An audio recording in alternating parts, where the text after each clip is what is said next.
Vous écoutez le Midi Actualité. Philippe Vaillancourt avec vous au microphone.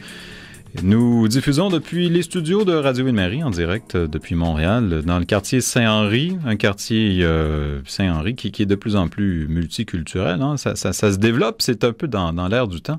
C'est le cas, oui, à Montréal, pas uniquement qu'à Montréal, c'est le cas également à Rawdon. Saviez-vous qu'à Rawdon, il y a désormais 47 communautés différentes? Ça, c'est le chiffre officiel.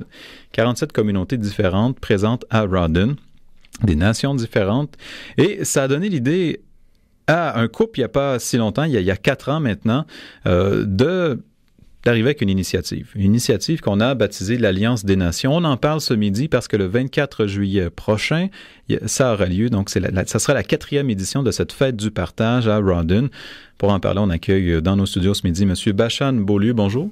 Bonjour. Vous êtes québécois. Votre nom est Abénaki. Non, c'est-à-dire, je viens de la communauté Abénaki, mais j'ai appris avec les Amérindiens de l'ouest du Canada.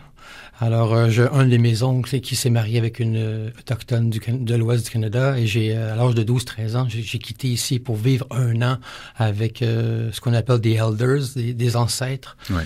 C'est leur façon d'enseigner. On prend un adolescent et il l'apprend avec quelqu'un de plus âgé. Et c'est comme ça, donc, éventuellement, que vous avez été appelé à côtoyer toutes sortes de communautés. Tout Exactement. Le temps, vous vous êtes promené pas mal. Ah oui, beaucoup. Oui, j'ai voyagé un peu partout. J'ai touché beaucoup à l'histoire de l'art. J'ai touché beaucoup à toutes les communautés religieuses. Je me suis informé énormément sur l'histoire de religion aussi. Comment est-ce que ça vous est venu l'idée de l'Alliance des Nations? Parce que ça, c'est, dans le fond, un peu un rêve, presque un rêve fou, finalement, d'unir tout le monde comme ça. En fait, ça vient pas de moi, tout à fait. C'est un peu ma femme qui est derrière ça. Je n'étais même pas au courant lorsqu'elle a fondé l'Alliance des Nations. Tout bonnement, elle a décidé un matin de fonder l'Alliance des Nations et elle me dit, écoute, je suis tanné que tu te plains que l'humanité ne va pas bien, qu'il y a encore des guerres aujourd'hui et tout. Alors, tu veux faire quelque chose maintenant? Voilà la chance de faire quelque chose. Et elle est arrivée avec cette idée-là de fonder l'ADN, l'Alliance des Nations. Et elle me demandait, écoute, fais ton boulot maintenant, rassemble les gens que tu veux et dis ton message. C'est ça, mais vous êtes pas comme un gourou, vous. C'est simplement, c'est vraiment l'idée de rassembler des gens. Ça a lieu à Rawdon. Oui. Vous habitez Rawdon? Oui. Depuis longtemps? Même chose, 4 ans. En arrivant à Rawdon, l'Alliance des Nations est arrivée aussi. Avant ça, je m'occupais de la Compagnie des Mousquetaires à Joliette où on enseignait l'escrime à travers des valeurs à des jeunes. Et j'ai laissé les armes de côté pour plutôt prôner la paix dans le monde et la compassion. Ça a bien fonctionné l'an passé. Il y avait plusieurs médias qui en avaient parlé. J'ai le souvenir d'avoir vu passer ça. Mais donc, 4e année, ça grossit d'année en année? Ah oui, l'année passée, ça a été un succès. On a eu 500 personnes qui sont venues en tout dans la journée. Et ça a été une journée magnifique et je me rappellerai toujours de cette femme. Son visage est encore imprégné dans mon esprit, qui était en larmes et qui me disait que jamais elle ne penserait voir ça de son vivant un jour. Et ça m'a fait beaucoup de bien d'entendre ça. C'est des bonnes nouvelles. On parle beaucoup là, d'accommodement raisonnable encore parce qu'on est en plein dans les consultations pour le projet de loi 94 au Québec qui doit les encadrer.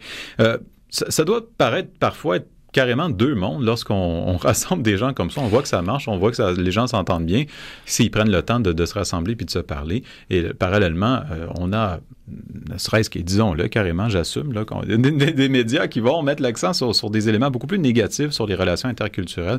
Ça vous fait quoi, vous, de voir un peu ce paradoxe? Bien, moi, ça me fait chaud au cœur de voir que les Québécois sont un peuple ouvert, ou très ouvert d'esprit. Et il y a beaucoup d'enseignants de toutes sortes de traditions au Québec. En ce moment même, je prends un exemple, Olivier Manitara, qui a un centre magnifique dans l'Estrie, qui enseigne un peu la foi essénienne, si on veut,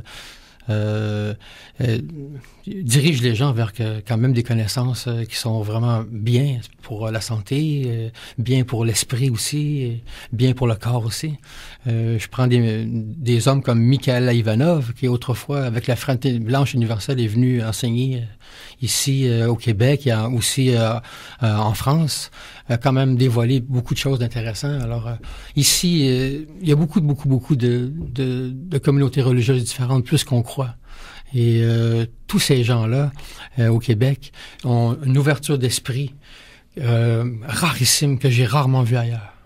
Quand on vous voit arriver, M. Beaulieu, j'ai envie de vous demander quelle est la réaction. Là, par exemple, évidemment, à la radio, on ne peut pas vous voir, mais là, moi, je vous ai face à moi. Alors, physiquement, vous ressemblez presque au stéréotype de Jésus, avec les cheveux, la barbe. Je me fais dire ça tous les jours. Ah oui, tous les jours, bon. Ça fait des années que je me fais demander ça.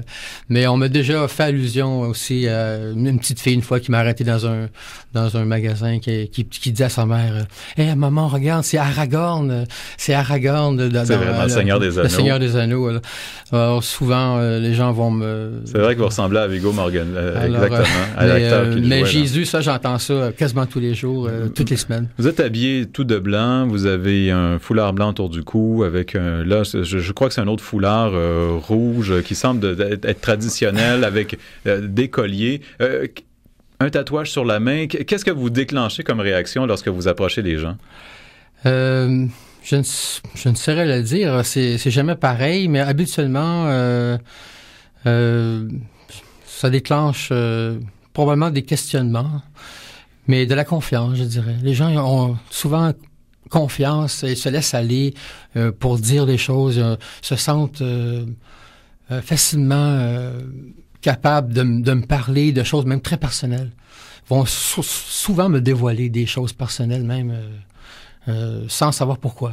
Ça m'arrive souvent, ça. Comme ça, un peu, ouais. Ça inspire confiance. Ouais, ouais. Est-ce qu'il y a des gens qui trouvent ça un peu, prêtez-moi l'expression, flayer l'idée de l'Alliance des Nations? Non, j'ai jamais entendu parler aucunement que quelqu'un trouvait ça flayé ou déplacé. Au contraire, les gens sont vraiment très heureux de ça. Je peux vous parler un peu de l'ADN, le concept. Oui, certainement. L'ADN, nous, on a pour but de briser les barrières entre les peuples et les différentes religions, ainsi aider la compréhension des autres. Et nous organisons chaque année cette fête, c'est tout spécial, la fête du partage. On demande aux gens de venir apporter un plat de leur culture.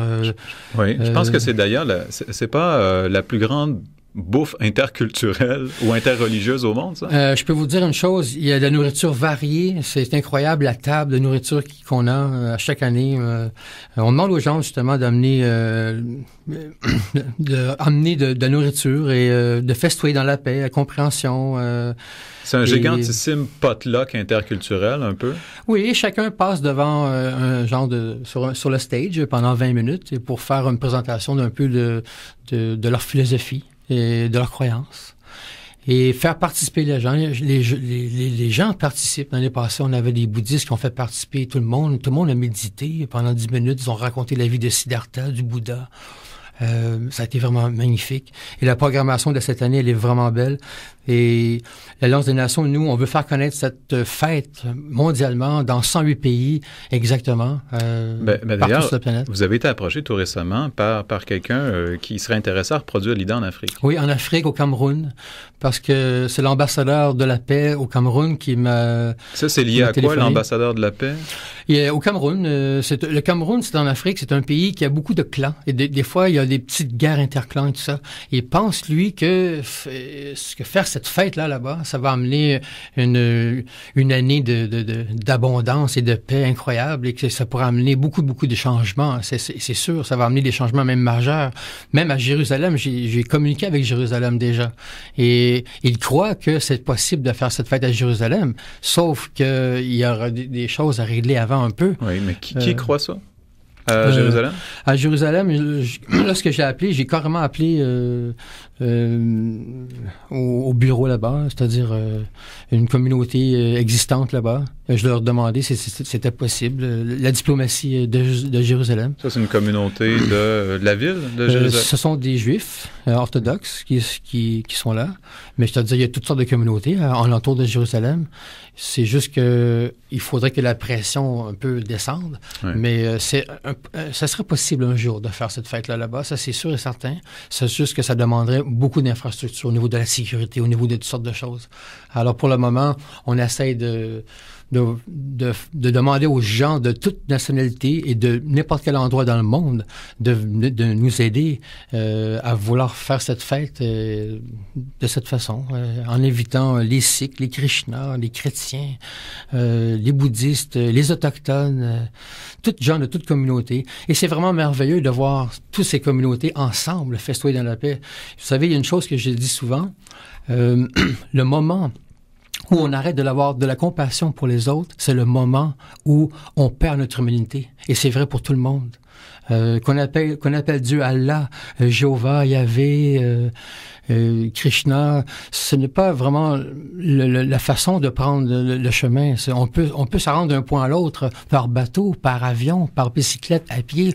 Ce n'est pas le moyen de transport qu'on utilise pour se rendre à ce point qui est important plus que ça rendre à ce point-là. Alors, je crois que les gens ont très bien saisi cette chose aujourd'hui. Donc, et puis pour vous, j'imagine que ça demeure une priorité qu'on soit capable de se rassembler parce que, bon, encore une fois, on voit le religieux, puis c'est drôle, moi, je dis ça parce que je suis dans le religieux à longueur de journée. Je suis un des rares journalistes au Québec qui est dans le religieux à longueur de journée et les gens doutaient un peu de l'intérêt, c'est-à-dire de la couverture. On sait que l'économie, ça, il y a à dire tous les jours. La politique, il y a à dire tous les jours. Et on me disait, bon, le religieux, je crois pas qu'il y a à dire tous les jours. Finalement, l'actualité n'arrête pas de faire mentir ces gens-là. Et encore tantôt, je parlais de la une du Journal de Montréal avec le cardinal Ouellet ce matin. Mais à chaque fois qu'on parle de religieux dans notre société, à chaque fois qu'on parle de spirituel, souvent, dans une perspective d'intérêt public, c'est souvent très négatif. Je crois d'ailleurs que vous l'aviez déjà souligné ça à d'autres médias. J'ai déjà souligné surtout le fait que ici au Québec, on peut devenir un exemple gigantesque de façon d'agir. Et je pense qu'on peut influencer grandement, énormément les autres communautés internationales. Et on a des artistes fabuleux au Québec qui sont connus aujourd'hui internationalement. Tu sais, je prends un exemple comme Céline Dion. Oui.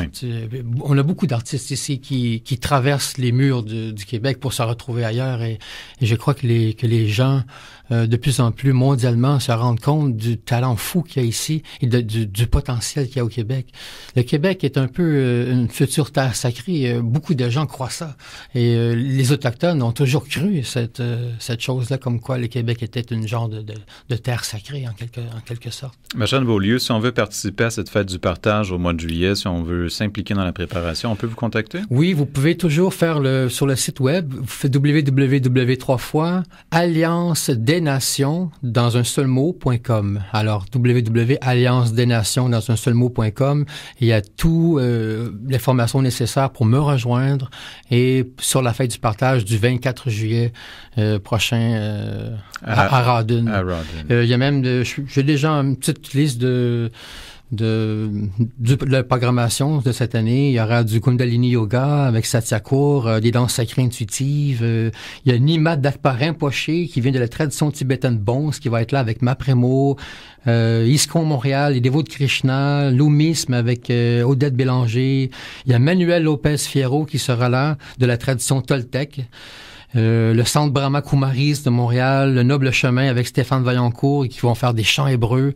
Et il y aura le Centre Soufi de Montréal, le Centre Shri Chinmoy avec le Flambeau de la Paix qui sera là aussi. Écancart avec Serge Amiotte. Les Druides du Québec vont être là aussi sous la direction du druide Boutios, Axam, la Maison Berbère et Peter Shannon, les chants chrétiens. Alors c'est très varié. Il va en avoir d'autres encore qui vont se rajouter. C'est ça, il y a vraiment de tout, toutes sortes de traditions. C'est très varié. Ben, Monsieur Beaulieu, bonne chance pour cette 4e édition encore cette année de cette fête du partage organisée par l'Alliance des Nations. Jeanne Beaulieu qui en est l'organisateur. Merci beaucoup d'avoir pris le temps de venir aujourd'hui. Mais ça me fait plaisir. Au revoir. Merci, au revoir.